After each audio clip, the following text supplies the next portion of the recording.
$664,074, which would have been a 4.43% increase, and then the levy, the average levy, would have been 7.54. Now, we know there's what they call a tax cap levy. That's 2%. That ranges for district to district. Ours was 2.31. Okay, if we wanted to increase our budget, that's the maximum we could ask with getting a 1%, 50 plus 1 vote. But what we are doing is, because of the cuts that we're making, that mostly are due to reconfiguration and also due to some line items that we've trimmed more closely, we were able to reduce the budget by $854,199, which is a minus 1.69%, which means that the average levy, because it plays out differently in the towns, all right, and I'm going to show you that, is 0%. So we are not looking to increase the amount of money that we are going to raise through taxes, okay? And what you'll see on the next page is just what would have been the rollover, what's the cuts, and that's how we get to that $854,000. The next page, which is historical budget, because I want to make sure you're all fully informed, is that just because we say it's 0 doesn't mean it's going to play that way out through the different towns. And you can see the differential historically based on the different percentages, okay? So some may go up, some may go down, some may be at 0. We won't know until your towns go through that process. The following page in this is we wanted to remind you that you can secure this through the town, but there is a senior citizen or disabled citizen tax exemption, and we want to make sure that everybody is aware of that. Is there a deadline for that thing to be filed, or? The town, March. It has to be filed with the assessor's office by March 1st. So it's too late this year, but it would not be for, you can go in and apply for the following years. okay, all right. And along with that, on the next page, is well, I want to kind of get a little further in this. All right, are the cuts that we thought that we were going to make with the reconfiguration. Give me 1 second here, folks, I'm sorry. And then, well, let me just start there. This is where we started in terms of what we thought we would be cutting in terms of staffing to address reconfiguration, which was to address decreased enrollment. If you go to the next page, what you'll see is 2 things that we did. For the Teachers Association, they have a retirement incentive. We found that we didn't want to lose our young people in terms of having them lose their jobs. And if we put an incentive, maybe some people would retire and we could save jobs. And so by doing this, we offered an incentive, and I'll come to you. And what happened is, overall, because of the reductions in unemployment and things we thought we would have spent, it saved the district $375,000. Yes? Are you hiring any more librarians? Because I'd love to come to work for $104,000. Right? You're kidding, right? That's what You're cutting 2 librarians and you're saving $208,000? It's salary plus benefits, yeah? This is their contract. For a librarian? Yep. Okay.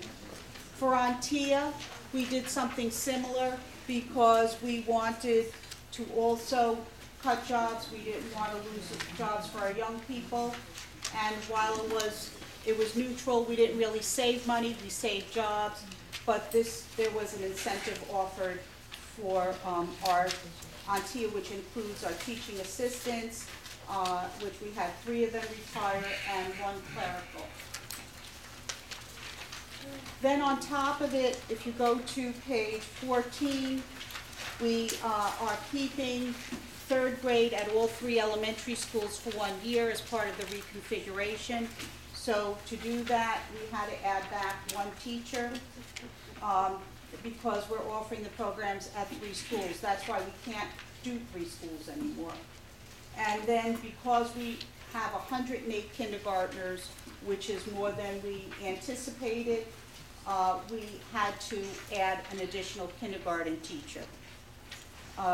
We are eliminating 2 certified occupational therapy assistants, which are people that work under an occupational therapist to work with kids on fine motor skills. It's mostly for kids with IEPs, for kids with disabilities. And we found that one of the OTs that we have, she's wonderful, but she's spending most of her time supervising the 2 COTAs. And so what we've done is we've eliminated the 2 COTAs and hired, we're looking to hire an occupational therapist, okay? And that should end up breaking even, but giving a better quality support. Not that there was anything wrong with the COTAs, but OTs can do more than COTAs, and also one is at a level of a 2-year degree, and the other one's a 4-year degree with certification. Yes, go ahead. There's kindergarten teachers There are right now plans for 3 kindergarten classes at Woodstock and 2 kindergarten classes at Phoenicia.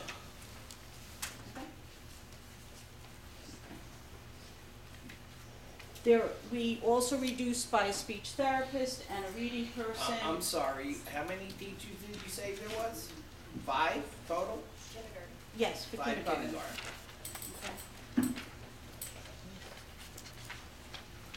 All right, I had another question on these occupational therapists. How many students do we have that require this?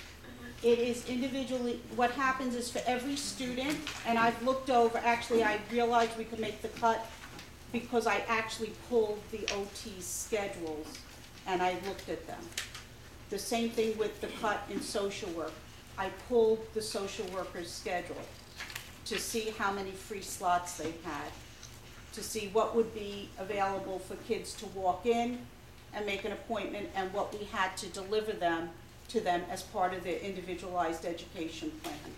So, Are you saying like free slots where the therapist doesn't have nothing to do for an hour, a half hour, or what's the time frame here? well, the thing is this, sometimes therapists have their IEPs occupied, their mandated counseling. Then there may be groups that they do for the school, like we have some drug and alcohol groups that they're running. Then on top of that, there are kids who may come into school who may be in crisis. So we need to leave enough openings so that we can deal with the day-to-day.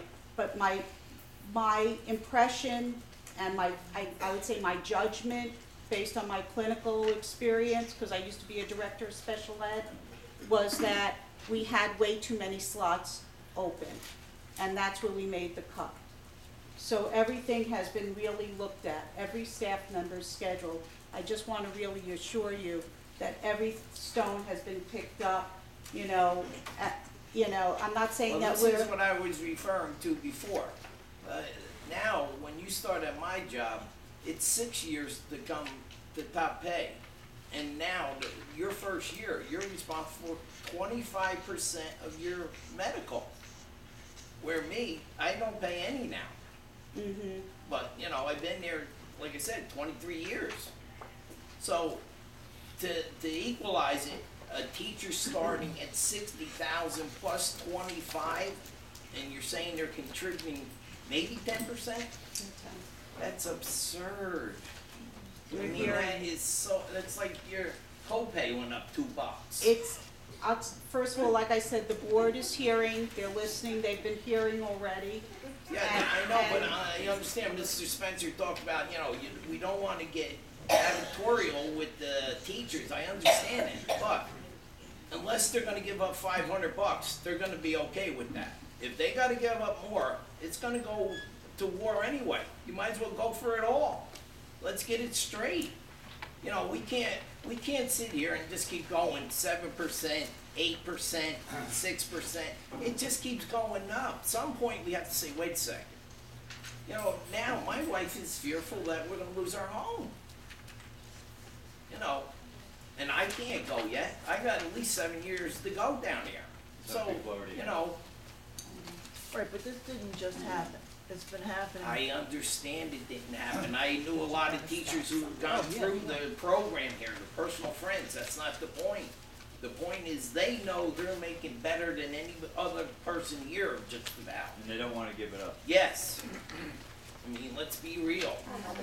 It's still 188 days. I just saw a big poster at the Ashokan Field campus, how they wanted to have a program to come into the schools, teaching empathy to the